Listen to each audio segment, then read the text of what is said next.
Hello guys, welcome to my channel. So today we study our first lesson. Бүгін біздің тегін сабағымыздың бірінші сабағы. Article an туралы өтетін боламыз. Жалпы article an дегеніміз не?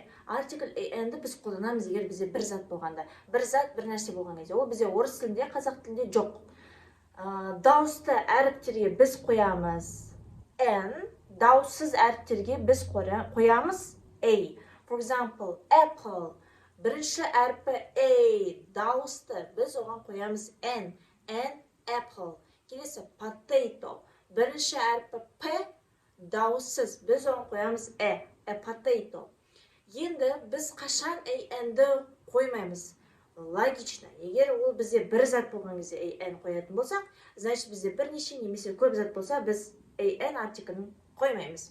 Мысалы, some болса, two apples болса, алдында two бар, понятно, екі алма, значит сіздер ешқандай an артикль қоймайсыздар. Two an apple деп айтпайсыздар. Все.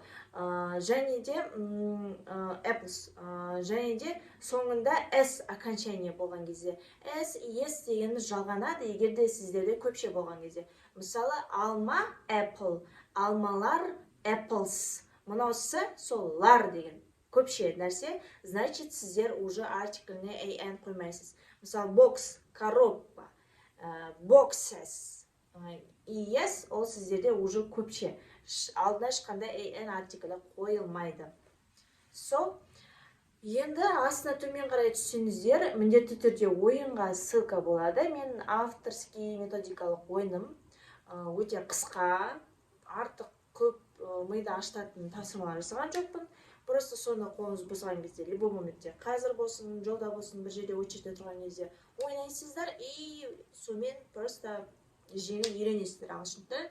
Мен ешқандай тапсырма бермеймін, өйткені тапсырма орындаған кезде адам қиналады, миы напрягается, поэтому ол оны сол жарты жолда тастап кетеді. Желательно тапсырма берген лучше уже когда средний уровеньнен жоғары болып бастаған кезде, вот сол кезде мен тапсырма беремін. So, goodbye. Сәттілік сіздерге. Келесі сабақта кездескенше.